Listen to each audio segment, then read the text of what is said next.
Well, welcome everyone to the Center for Advocacy and Social Justice monthly conversation on racial healing and reconciliation. I'm Dennis Stone, Director of the Center, and with me tonight is Julia Henry Wilson, the Director of our Center for Education, Career Development, and Workforce Services. And also we have two of our interns, Laura Schroer and Sadia Barge. Sadia coordinates our intern team, and they're just finishing up their summer cohort and really grateful for the work they do.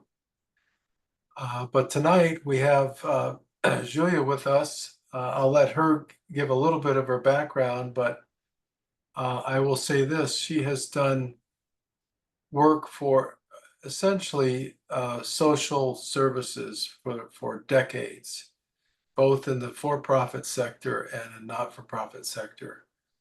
At the Urban League, she works a lot with underserved population, particularly kids in the Northwest side who have missed out on a lot of things. And she is able to bring things to them that they would not otherwise have. And we're very grateful for that and her leadership. But at this point, I'll turn it over to you, Julia, to share whatever you think would be helpful in this conversation on racial healing and reconciliation. And again, you might give us a little bit of background.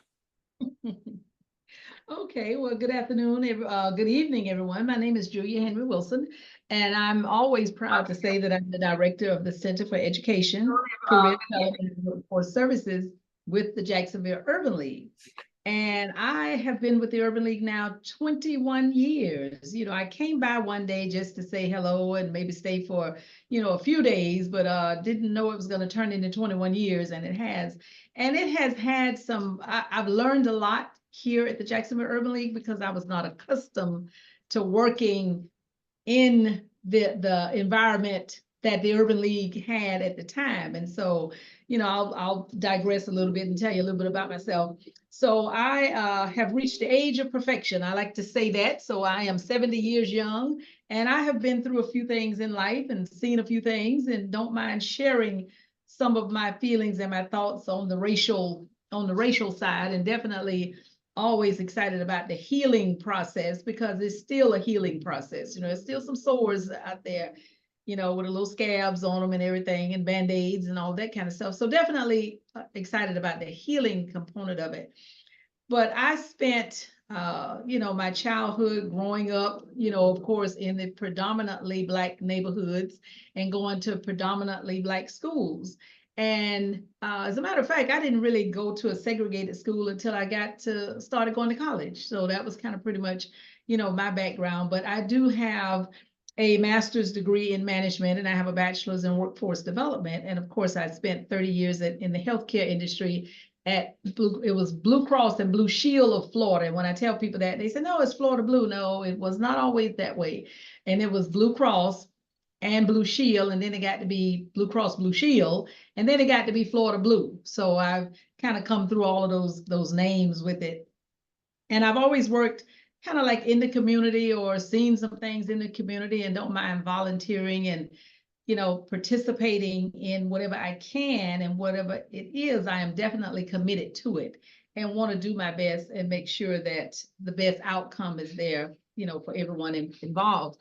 I worked a lot with Boy Scouts, and so that was a diverse kind of population, but not in my neighborhood. It was strictly African American young men. And then of course I switched over, and spent quite a few years there because my oldest son, he's 53, so was one of those Boy Scouts at the time. And my second son, he was a Boy Scout, and then all of a sudden it kind of like evolved into my grandkids being Boy Scouts. And then of course I started with Girl Scouts. So I've always had my hand on the community and always had my hand on working with children and youth. And that seems to be where I feel the most comfortable, I think, just to kind of see them grow, and, and when you teach them something, their eyes, kind of get wide open, and they learn a lot and they absorb, a lot from you. So it's always good to be, that great example. But I will admit that when I left Blue Cross, because Blue Cross was definitely diverse. And so when I left Blue Cross, and well, I want to go back and talk about my very first job. It was an after school job. And it was, as a matter of fact, it was a summer job. And I worked at the Duval County Courthouse in the Civil Service Board. And I never really encountered any kind of racial divide or anything, because I've always been a happy-go-lucky person. And, because of my family and my mom and my dad, we were happy where we were. We didn't see anything different. Excuse me, until of course, you start growing up. So my very first job was at the Civil Service Board at the Duval County Courthouse. And so when I got there for my summer job, some of the ladies were really, really nice and very, very receptive, because I'm like 15 or 16, and getting a summer job. But there was this one person that I don't know what the situation was, but sometimes she was not so nice. And she just let it be made known what her thoughts and her feelings were. And then, of course, I'm 16, so that kind of put a little bitter taste in my mouth. So that was one of my first encounters with, I guess, racial, something that I would consider or later learn that was racial. And so I used to have to sit in her office, and she would always make these little comments, and they would make me feel nervous. But I went to the executive secretary to the executive secretary. So I shared with her my thoughts and my feelings. And sure enough, they moved me out of her office. And so they let me sit in the back in the big conference room, and they put my typewriter back there, because I used to type the little envelopes, when you had to send them out in the mail. And so they let me sit there. So she came in one day and she says, "Oh, where's that typewriter? And she better put that typewriter back in this office." So, but I had gotten stronger because of, the executive secretary to the executive secretary was telling me, "You don't have to be afraid of anything. You work here in this office, and everything's going to be okay." So I did not have to put the typewriter back. And when I realized that I didn't have to put it back, that was one of the happiest days of my life. I really, felt like that weight was off my shoulder. But it did make me feel bad initially, because I couldn't understand why she would say little things like, when I was in her office, she would be on the phone and she'd say, "Oh, I don't like that TV show, because," and it's not because you're Black, she would look at me, say that. And so I felt horrible. And so then I was so glad when they let me move out of her office, and so as long as I kept my mouth closed, they didn't know it, because that was her office and nobody was coming over there. But I learned to talk, and I started singing like a bird, and it was like, no, I'm not going to take this, because I'm a human being as well. And so it just really made me feel funny about it. And so I was so glad when they did let me move out of that office, and it made a tremendous difference. And what I see, and I relate that to some of the things that you see now, where people are deprived of, just human rights, or a way for us to be able to, a way for everybody, not us, but a way for everybody just to express themselves and be free, to be who they are. And as long as you're not, the things that you're doing are not detrimental to somebody else, I think all of those things, that everybody deserves, like, just level the playing field, and everybody deserves everything that everybody else has. So I don't think anything should be kept away or hidden away, or have this group over here, much more elite, if you will, than this group. So I have always tried to see things equal across the board until somebody crossed that line. But then when I fast forwarded to Blue Cross and Blue Shield of Florida, it was a better environment, but it was a different type of restrictions, I guess, and it's being careful with my words. I don't want to say a whole lot of stuff, but it was different. You could tell that there was still a difference. There was still, the white line and the Black line, and maybe the in-between line. And so you could still feel some of that, and you could feel it in the salaries, and you could feel it in the way people treated you and everything. And I remember one incident there. We our computers went down, and so we were in one particular area, and so the computers went down and everything. So the room was kind of like maybe half and half. You know, it was half African American and half white and everything. So this this supervisor that we had, now this was quite a few years ago. She came, and so we were all sitting there. So this one girl say, watch what they do. So I'm green. I don't know what they're gonna do, and so I'm like, oh, okay. So what they actually did was they asked all of us of a certain color to go work over in another area, and the other people, they just let them sit in the room. If the computers were down for me, they was down for everybody. So everybody should have had to go and work somewhere else, but they didn't. And so it was very, very noticeable that we had to go to make sure we were working as opposed to sitting. But if the situation was that the computers were down, they were down. They were down for everybody. And so in the other area, it was a typing area. So, you just go over and type on the typewriter. But that, kind of put a bitter taste in my mouth, because of the fact that why did all of us, if it was 20 people, how come all 20 people didn't have to go work in another area as opposed to these 10 having to go over here to make sure they're working to earn the money that we were being paid, which was not a whole lot, during that time. But that's basically what happened, but then, over a period of time, I got over that as well and moved on in life. But there has always been some of those incidents that I've encountered throughout life. So now I just jump over that hurdle and keep going. So then I got to start working with people that, everybody don't see color. You just see people. And you start working with people and you're having a great time, and you just, want the best outcome for the whole entire, whatever the situation was or whatever the circumstances were, everybody working together hand in hand to make it happen. And thankfully, there has always been some people that, give you a helping hand, regardless of what the color is, or regardless of what the gender is, or anything like that. So we've always had someone helping in that healing process, helping to make the healing process, much more easier, because it just makes a difference. It makes a tremendous difference, and you're not standing out there by yourself, or it's not standing alone. And it's just made me much more grateful and much more proud of who I am, knowing that we've jumped across some of those hurdles and still remain the same person, still remain who we are, regardless of what we're faced with or what we encounter. And I think that we're always the stronger for it when you can work together as opposed to working separately.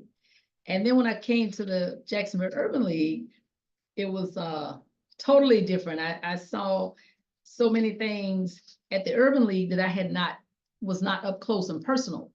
And so, of course, when I was at Blue Cross, people got hired and they had a job and they were working, and you worked every day and you got a paycheck every 2 weeks, and then you went home and and you didn't see a whole lot of people and see a whole lot of other things that could be perceived as negative.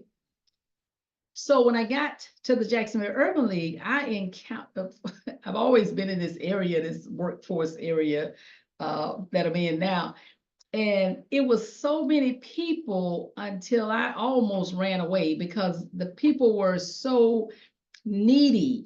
And I had never really saw that before, because I guess, I don't want to say I was protected from it or anything like that. I guess at Blue Cross, you just saw people that was working and had a job and driving a car and all this kind of stuff. And you had families and things that you took care of your family. But when I got here, it was so different. And it was during the time of where I can't think what president it was, but it was welfare to work. So those persons that were on welfare, they had to get off of welfare and they had to get a job. And so they just bombarded the Center for well, it wasn't the Center for Education at that time, but I guess it was the Center for Education, Careers and Workforce Services. And so I had to, it was such a rush that I really almost just ran out the door because, like I said, I only came back here just for a couple of years, you know, and I've been here 21. And so obviously this is where I was supposed to be. But I was able to work with the public because I had never had the public in my face like that before. You know, it was like if you came to Blue Cross, you know, I worked in a particular area, so I didn't really see anybody. But having to have the public here in this building and sometimes hundreds of people at one time, you know, and looking for jobs and especially the young ladies, you know, having to balance their family life when they were accustomed to being on welfare. And now that was going to be taken away because of the new laws that the president enacted and everything, that everybody had to get up and get a job. So it was very, very overwhelming. But I think it made me wiser as to what the needs were in the community. And I think that's why I still do it. I think that's why I still work at the Jacksonville Urban League, because you can see what the needs are. You're more up close and personal because you can see what the needs are. You see when people come in and they really need your help and they're not so quickly to catch on to everything, especially during that time when I first came, you know, in 2002, 2003. So it was a struggle for me because, like I said, I wasn't that close to it. And so then I had to embrace it. And so now, I mean, I can run with it now. I mean, I feel like I'm an old pro at it now because you can see what some of the needs are and you can anticipate what the need is when the person comes in. And so you definitely want to make sure that you're equipping them with all of the tools that they need in order for them to be successful. And I think I like working with the adults. I love working with the adults, but I think I like working with the children better and more because it's always an opportunity for them to learn, for you to teach them something. And it's great when when you know they got it. You know, sometimes they pretend they don't, but when you know they got it, it really makes a difference. And then it keeps me learning as well, you know, because sometimes you think, oh, well, I've, you know, learned as much as I need to know, or, you know, something like that, and I'm just gonna let it go. But no, they keep you learning and keep you on your toes and keep you making sure that you want to stay 2 or 3 steps ahead of them. So that way you can always have something to share with them, or an experience, or listening at what they're saying, because everybody doesn't come from the same place and the same backgrounds. And so it makes a difference. It makes a tremendous difference when people reach out to you for help, that you're there to help. And one of the things I can talk about is the recent program we just had. And even though it was small and contained, and I really kind of liked it like that because I was used to working with 75, 80, 100 kids over an 8-week period. And so this was small. So it was small and kind of took me back to when I first started doing it. And you could just see the different personalities. And over 8 weeks, just see how some of the children changed and how they grew closer as a group. Because when we had our little closeout program, they were definitely talking about how they, you know, met new friends, met people that they had not met before. And then they had to learn those personalities in a short period of time and still, you know, gel together to learn what they needed to learn. The intent was to come here to get tutoring and strengthening, so to prevent summer learning loss. So we never want them to stop learning during the summer. So they just really had a great time, and so did I, you know. So I think, like I say, I like working with the children, I think better, but I do work with the adults as well, and adults from all walks of life. So one thing about the Jacksonville Urban League, there's definitely a diverse population and a diverse group of people that you're always going to encounter. And that's from, you know, our board members down to all of our participants. When we participate in the community with other nonprofit organizations and work with other people, then you always get that experience of that diversity, you know, in our community. And I will share this with you. There was one time when I didn't think that I was that I was Black enough. I didn't think that I was African American enough, because I think at one point I didn't feel the way I feel now. I didn't I guess because I wasn't in the midst of it, that I didn't think about what other people needs were and what other people wants were and what other people desires. You know, sometimes you think, well, I got mine, so you just let everybody else get theirs. And so I raised my 4 children, you know, 4 wonderful adults, you know, and I guess I just didn't think that I needed to help somebody else or that somebody had helped me along the way to help, you know, to help raise them. So I definitely didn't raise them all by myself. You know, they're mine. I had my family around me. I had that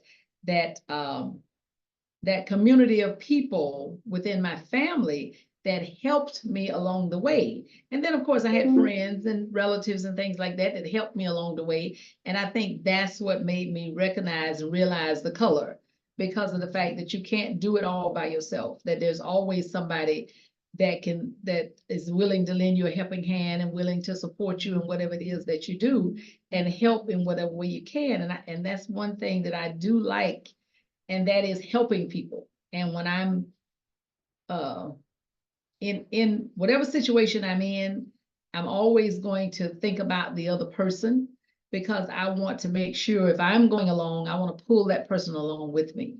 And that's one of the things that happens in this center, the Center for Education. So we want to make sure that we provide those tools necessary to help educate and empower our participants, whether they are the adults or whether they are the children. So make sure that we have the proper tools that we need to help them. And if we can't do it all here at the Jacksonville Urban League, we reach out to other resources, because we realize we can't do it all, just like I realized I couldn't do it all by myself.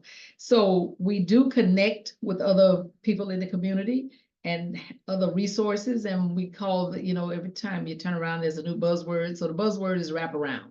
And so you provide that person with those wraparound services, put them in touch with other agencies or other resources that we don't provide. Where our services stop, we make sure that we connect them with services that can still carry them on and empower them. And that's what I do here in the center, and we do it internally. We have other programs here at the Jacksonville Urban League. So if my program, if they've come to my program, which is the Education Center, and they get what they need in the Education Center, then there may be another need that they have that's, you know, that they're referred to a different center where they can get the help they need at that center, and then so forth and so on, and make sure that they're empowered. And we do believe in volunteerism and working out in the community and doing whatever we can possibly do to help, you know, to help everybody, not just one group of people or not just 2 or 3 people, but to do whatever we can to support whatever the efforts are in the community. I know I've said a lot, because I do that. I have a tendency to talk a lot. But anyway, I like to hear my voice. And I heard yesterday that it's okay. You know, I talk to myself a lot. So I heard from a police officer yesterday, it's okay to talk to yourself, you know, because sometimes you get some good answers. But anyway, I've enjoyed talking to you guys. And I want to pause right here to see if you have any kind of questions or anything that you may want to ask me about, or some of the things that I've said, and we'll just kind of go from there.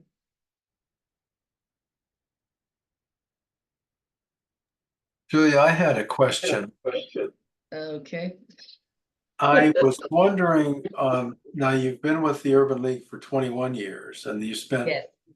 I won't mention, well, you already gave us your age, so. 30. Yeah. So you were at Blue Cross Blue Shield for a while. Yeah. Have you noticed significant changes in racial attitudes, I guess I'd say, in terms of society, people you meet? Mhm. That was I have 2 other questions, but that's my first question. Have you noticed much change? I have noticed a lot of change, and in the way people, even in the way people look at you, even if it's not speaking, you know, the way people look at you. One of the things that I noticed is when, and it probably was happening a little before, but definitely when President Barack Obama became our president, it was like people just, it was a whole different light. You know, people saw you in a different light. You know, you had more people holding the door open, and you had more people speaking and more people talking. So I don't know whether or not it was because he was an African American president, and or if it was just people in general, but you had people of all races, you know, changing. And I saw that and I experienced that because, you know, sometimes you're walking up to the door and, you know, walking up to the door with somebody else and they might say, well, I'm not going to hold the door open, or I'm not going to open the door. And so all of that changed, and people were a lot friendlier, having a lot more conversations. You know, when you're standing in this grocery store or something and you're just standing there, people were more apt to come up and start talking as opposed to just coming and standing, waiting for their, you know, time to go through the register or something. So yes, I have noticed the attitude changes, you know, and people, even younger people as well as older people, you know, the whole attitude change, and people have became a lot more friendlier, you know, if you will, during that time. And it's still there. There are a lot of people that changed for the better, and that change has remained. And there's some people that have reverted back, but for the most part, the change is still there. Thank you. Mhm. I do see that William Malone has joined us. William has been a big supporter of our monthly conversation. And I Okay. wondered, William, if you had any questions for Julia. You're on mute. There you go. I apologize for being late tonight, but I enjoyed listening to what you had to say. You've amazing Thank you. amount of experience that you've been in one place for so long and Yeah. watched it grow. Yeah. I think that's a wonderful thing. Thank you. Thank you so much. I appreciate that very much. It has been like I say, it's been a definite change, and you can see the shift and you can see the wave and everything. And even in myself, you know, even digging my heels in deep and working, because, you know, at one point it was like, well, you know what, that's for everybody else. That's not for me. So so you just kept going. But at some point, you know, the light bulb came on. So you realize that, you know, the only way it's going to get done is if you help do it. And I've come to understand that and come to realize that. Others who might have questions? If this is not out, this may be out of line for me to bring up, but if it isn't out of line, I wonder if you have any observations about the recent changes in our run for the presidency. Well, the observation that I have, I'm not a real political type person, but I see the change is for the better of us going forward. I admire President Joe Biden. I was excited about him winning, you know, when he won. And what I like is, and what I admire the most is, you carry the torch as long as you can carry the torch. And as long as you're lighting things along the way, and he has made a tremendous difference in our country, and all of the policies and procedures that he has enacted, and everything that he has done has brought a bright light. And so what I feel like is, every time somebody does something, so the light was bright here, and then of course the light got a little dim over here, a lot dim, and now the light is bright. And him being able to pass the torch to somebody else and let them run on and take it to the next area where the light is going to shine even brighter, I admire him for that. And of course, I love the fact that we have the right candidate, you know, stepping in and saying that I'm going to run on and I'm going to take this and run on with it. And so I feel like we have a very strong and powerful individual, woman, African-American woman, but even if it was a Caucasian woman, I feel as though there's something very extremely positive about her, and positive about what she's going to do. And she definitely has my vote, you know, in terms of her becoming the next president. And I think it's time, you know, for a major change, you know, in everything that's going on in our world today. I appreciate that. Okay. Other questions for Julia? Yes, this is Selena Mendez. I just have a comment. I like the fact that you said that when you was working at the courthouse that you felt that something was wrong and you spoke up about it. And Yes. I like that because I'm going through something now, and that's just like a sign of encouragement. When you feel Okay. something is wrong, speak up about it. Yeah, we Thank you for definitely that. have to. Well, thank you, thank you. We definitely have to do that because as long as we keep silent, it's going to remain silent. So until we, step out, and say something, and let us know, that this is wrong and this doesn't feel right, then it makes a difference. And I did toy a little bit, and maybe I stayed in there a little too long, but there's always a time and a place under the sun for everything. And so as soon as I said something, then they immediately, and I'm pretty sure they knew the young lady's personality, so they immediately did something about it. So it wasn't like, oh, well, maybe you misunderstood, or maybe you're not really. No, it was immediate. And I felt like a 10-ton weight had been lifted off my shoulders. Thank you. Okay, all right. All right. Well, at first I was kind of nervous, Dennis. I didn't think I could do this, but Feeling comfortable. yes, I do. Dennis says you're gonna be fine. You're gonna be fine. So, But I'm so sorry. here's a Go ahead. question I'm dying to ask, and that is, you clearly you do love those children. I've watched you work with them, and you handle them in situations, unbelievable situations you managed to manage. And I just wondered, again, having spent some time with them now over the years, Mhm. what you've observed with them in terms of what motivates them to go to the next level. It's something I'm always trying to do with students I teach and the internship program we have. And I'm just wondering, what have you discovered along those lines? I think what motivates them is to know that you care, to know that you're concerned, and to know that you're there for them. Now, we all have different ways of communicating with whomever it is, whether it's a child or an adult. And so I think even though you communicate with them, as long as it's effective, then they don't think that you're picking on them or you're not really caring about them. So you have to, and everybody's an individual.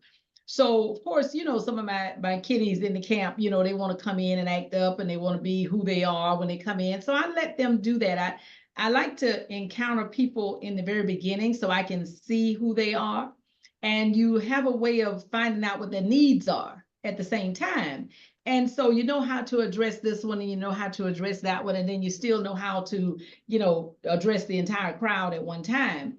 And so I think the caring and sincerity, because they can tell when you're pretending. If nothing else, children can tell when you're not being truthful with them. So I think as long as you're being truthful with them and sincere, that's what I've seen, down through the years and over the years. And even having been here, when I first got here, I didn't start working with the kids. So I think it was in 2007 that one day Miss Finley came to me and said, Julie, during the summer, the lab is empty. So why don't you turn it into a camp? So I was like, oh, no, I don't want to do that. And then she said, yeah, I think it would be good. So of course, naturally after that, her encouraging me, I went ahead and said yes. And so we've been doing this since 2007, having a camp here in our downtown office. And so for the past, about 3 years ago, we did it for 3 straight years at a different location, but it felt right at home doing it again here.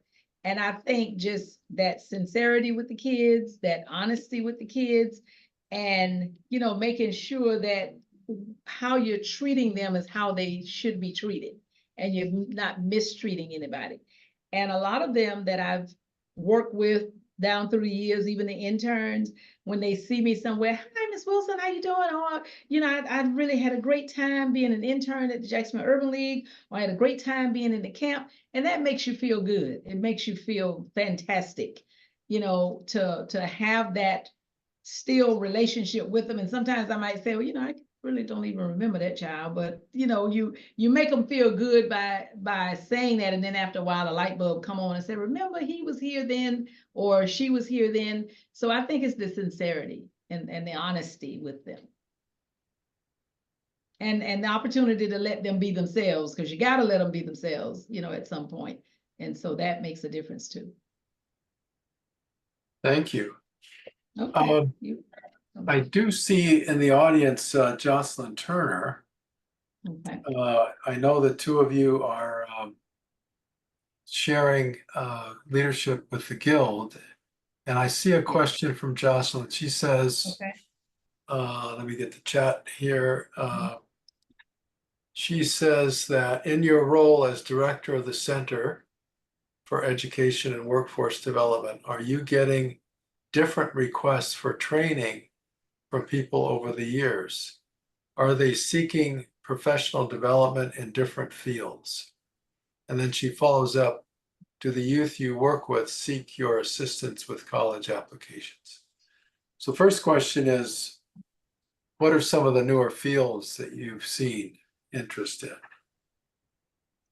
Well, I will honestly admit that the most that we have seen here lately has been construction, because construction is everywhere, and so everybody's trying to get in the construction trade, and we had the opportunity for 2 straight years in a row to partner with the construction program that they had on the historic East Side Center, and it was a part of the Jaguars piece.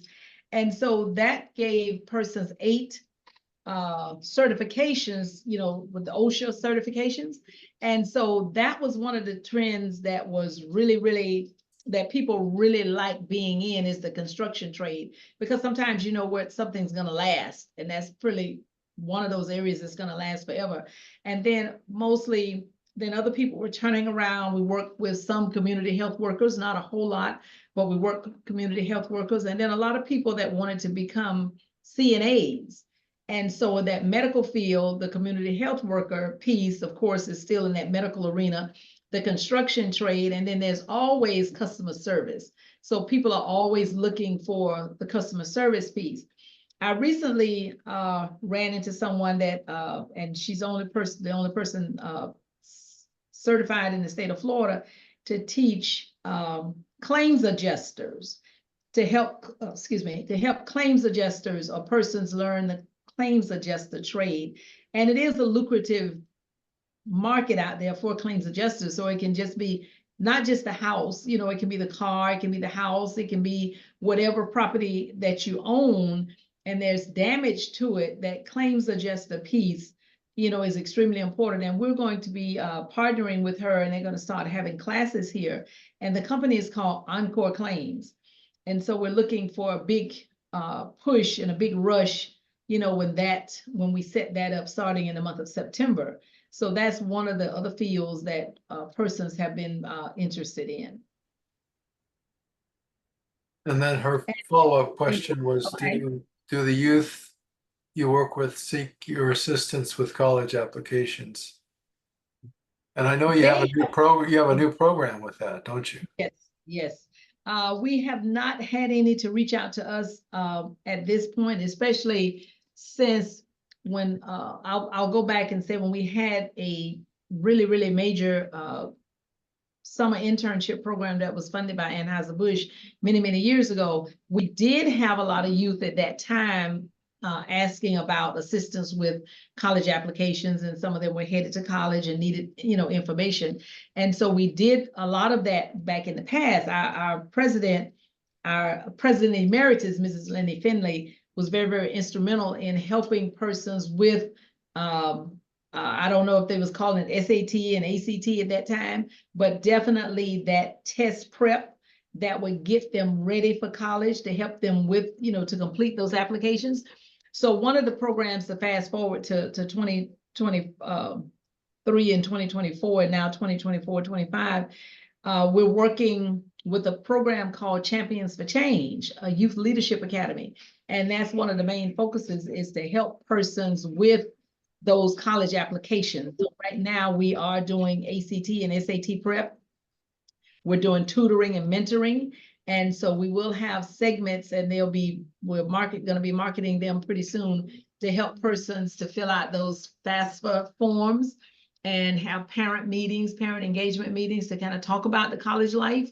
And so even have a college fair and help persons with those applications, along with making sure that, we're helping with that academic reinforcement as well. So to answer your question, the short answer is we have not had that part yet, but that part is coming in this year, where we will be marketing the fact that we will be helping persons with college applications, whatever their needs are. Thank you. Follow-up from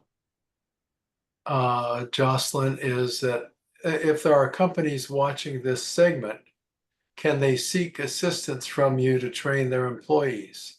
If so, what training opportunities can the JUL offer them? Well, right now, I would say that if there are companies that are watching, yes, they can definitely reach out to us. And a lot of what the companies have been doing is sending us their job leads and their job posting. So I will be completely honest and say that the only thing I think we could do right now, which is not to say that we're limited, is to help them with the, it slipped my mind just that quick. I'm serious, because we would have to kind of do like a little survey and find out exactly what the sector is and what training is needed, and then provide those resources to be able to provide that training we would have to kind of outsource some of it right now, because we don't have the staff available to provide that training direct. But if that company connected with us, we would be able to provide those resources that can provide that training. And if there was a company an insurance company that needed somebody, claims adjusters, definitely we're partnering with Encore Claims. And if there was someone that needed, like the QuickBooks training or something, we're partnering to make sure that we can have those training classes here at the Jacksonville Urban League, or provide the resource for that company for the persons to be taught QuickBooks and Excel and anything else that it is that they need. We do have an entrepreneurial program here at the Jacksonville Urban League, and we're working with those business owners for the QuickBooks training, the business management piece, as well as the Excel, or being able to help them, even if they were interested in creating a PowerPoint that they can present when they get ready to go and present their companies. So the short answer is no, we do not have all of the resources that we need in-house to provide that training that's needed. We would have to outsource some of that and then partner with other entities that can provide that direct hands-on training. And then last question is there a referral? This is from Antonio Stark. Mm-hmm. Is there a referral process for individuals to receive job training? If so, what is the process? Thank you in advance. And of course, you and I know, Julia, you and I have been collaborating on a program that would have just that. Yes. So you may want to talk a little. You've had experience doing this before, and we're looking at starting a newer program soon. Yes, and like Dennis said, we're revamping some things here right now in terms of that referral process, but we do have some resources available at this moment. We have our registration forms on our website, and we'll be marketing some of that, what you're looking for. And so we're just kind of in a revamping stage. Sometimes you have to come and revamp it, retweak it, and to make it so that it will be much more successful than what it has been in the past. So I would say right now, between today and probably October 1st will be before we could actually start back taking those referrals and start helping in the way that you may need some help. But never don't hesitate to reach out to us, because if we can't do it in-house, we can definitely find the resource that you need, help you to find the resource that you need that can do it for you immediately until we revamp the program that we have.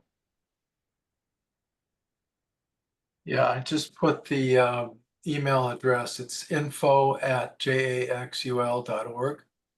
Right. Anything you have a need for that you think we can help with, just send it to that, and we look at that every day and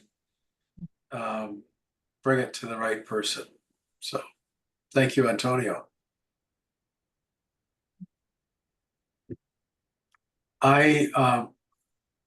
We can't miss this opportunity for you to say something about the Guild. Ah. And for that matter, for the young professionals. So tell us Well, about those organizations. what I would say is I enjoy, like I said, I enjoy volunteering and kind of getting involved. And so we have an internal opportunity to volunteer with the Jacksonville Urban League Guild, and I speak highly of the Guild because it falls within my age bracket. So it's those ages that are 40 and over. And so definitely I fall into that category. But what I'm going to do is I want to give way to my counterpart, Ms. Jocelyn Turner. She's the president of our Jacksonville Urban League Guild. And she was a young professional at one time. So she can give you a little bit more insight as to about the young professionals and the Guild itself. So I do enjoy working with the Guild. It's that volunteer arm, because although we have employees here, we have contractors here, we have, you know, management staff, persons like Dennis, and Dennis has always been, he just came in helping, and he still does. You know, is anything I can help you with, anything that you need? But we cannot do all of the work by ourselves. And so we were talking about the referral process earlier. The auxiliaries is what they were called at one time, is that other right arm that we have.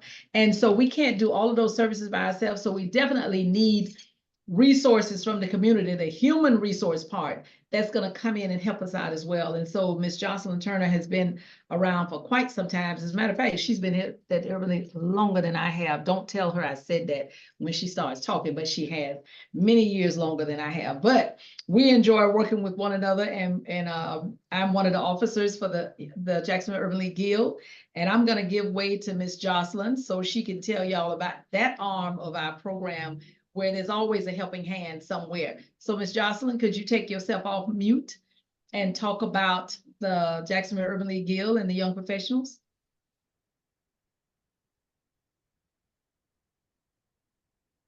Now, see, she was in that chat box a few minutes ago.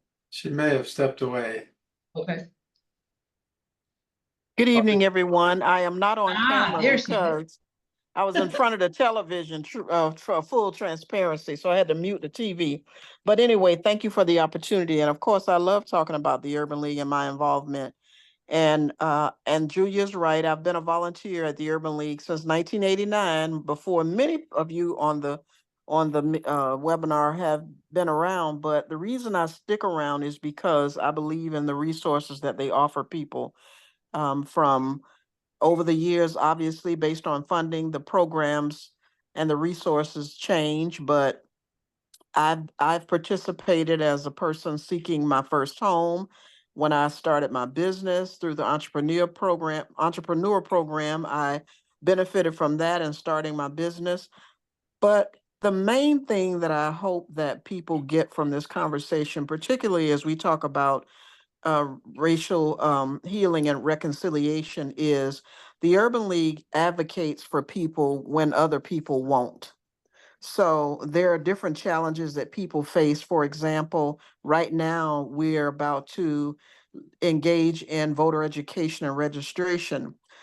And we do that because we know it's important that people are prepared when they show up at the polls, because there have been a lot of changes. I call them shenanigans that have happened, and can sometimes, often really, discourage people from wanting to vote. So we're going to get out and do some education and encourage folks who've not registered to vote to register.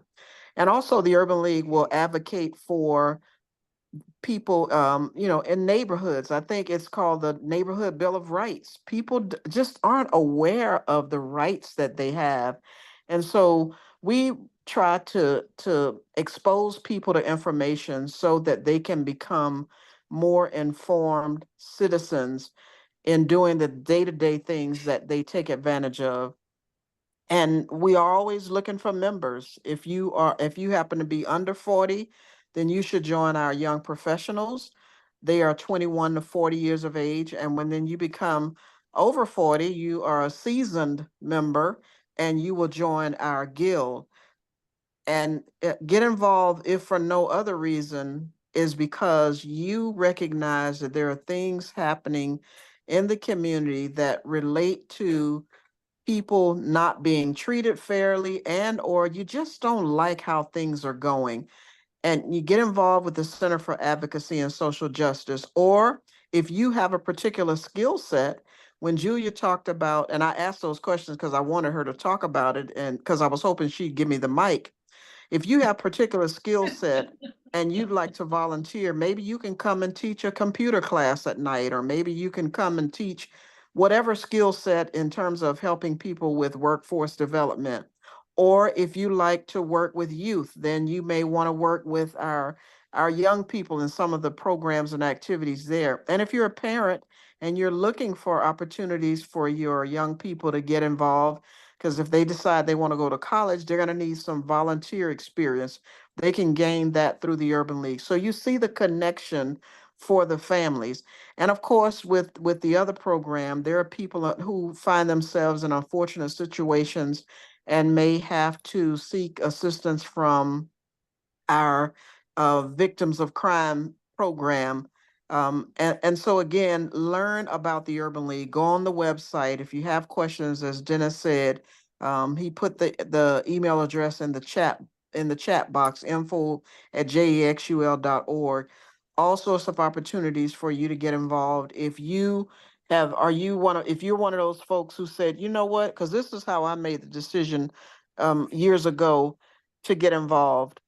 I was thinking, you know, I'm only going to work, coming home, doing nothing, maybe go to the gym.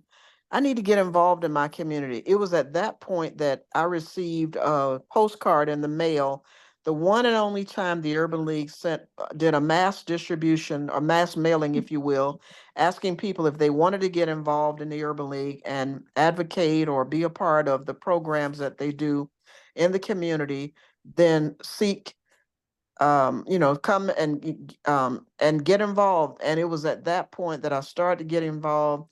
And lastly, when you get involved, when you gain get a membership, you gain personal and professional skills. If you knew me 30 plus years ago, I am not the same person that I am now. I was more shy and laid back, not talkative. So here I am today. So get involved and check us out on the website.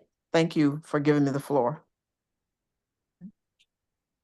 Thank you so much, Jocelyn. That was great. Any other questions before we close? Well, Julia, would you like to say anything to wrap up? Well, just to say a little bit, thank you so much, Jocelyn, because she and I think that's why we get along so well. She's a great talker and so am I. And so we have a lot that we can talk about together and make a difference, you know, in the city. And that's what we aim to do. That's one of our goals. And I do enjoy being a part of the Guild, and looking forward to our voter registration training and drive and all of the things that are coming up in the future. And we do fun things too, you know, so it's not always work, business. And we'll have some events coming up that's going to be hosted by the Guild that's going to be more entertaining, you know, more fun and more, you know, some things like that. You know, we're going to go to a garden and teach you how to kind of plant food in the garden or eat the food out of the garden right off the limb, and it's going to taste really, really good. So the Guild will be hosting that.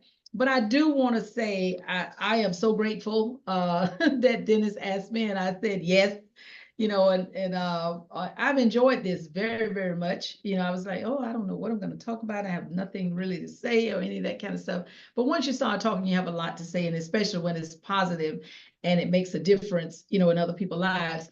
So just a couple of things, and I did go to AI to get this, but it says, because I was talking about, oh my goodness, what am I going to talk about? So, discussing racial healing and reconciliation in a community like Jacksonville requires sensitivity, inclusivity, and a strategic approach.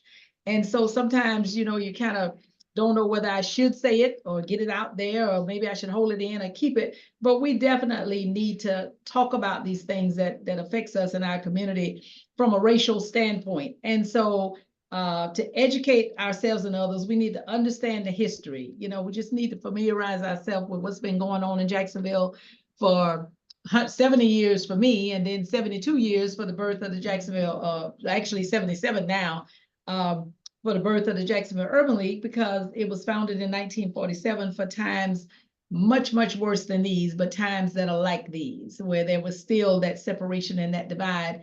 And so you definitely want to understand the history. And then once you understand the history, share the knowledge. Don't keep it to yourself. Help other people to understand, because they're like, oh, those people over there are always talking and complaining. No, share the knowledge. Organize some kind of discussion period or something like that, and we'll do it, from the Guild perspective. But anyway, you can do it yourself. Just share the knowledge and then create a safe space, because people don't want to come into a space and feel like they can share what they have and be honest with you, and you make it hostile. So make sure that when you understand the history and you want to share that history with people, familiarize yourself with it. So that way, when you make those quotes and make those statements, people can go back and check and say, oh, you know what, that really did happen. And then share the history and share the knowledge that you have, share what you learn yourself with other people, and then do it in a safe space, because you don't want people to come in and feel like they can't express themselves, and you don't want them to express themselves. And make sure that everybody can talk and that dialogue is there, like we had tonight. So whatever questions you had, I hope I answered them to the best of my ability. And if someone asks for my contact information, please feel free to reach out and call me. And we can talk anytime. You can come down here to the Jacksonville Urban League. We can meet somewhere and talk, have conversations. So I just think that it's important for people to be able to speak, be able to say it and speak it, and people understand it. I think that's going to make us, forge forward. And when we listen to one another and hear what everybody has to say, I think that's going to make a great difference. So that's it. That's all I have to say.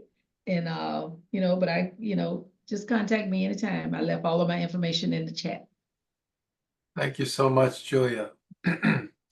Julia Henry Wilson, Director of our Center for Education, Career Development, and Workforce Services at the Jacksonville Urban League.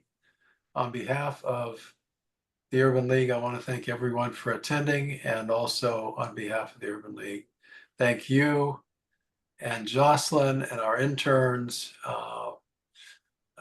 Saudia, Laura, who's on, and William Malone, who's a big supporter. Thank you for being with us. And those of you who will be seeing this on YouTube, reach out, learn more about what services we have to offer. We'd love to talk to you. So thank you, everyone. Have a great evening, and hope to see all of you soon at some point. Okay. All right. Thank you. Thank you, Julia. Thank you. You're welcome, Dennis. Thank you so much. Good night, everybody. Good night.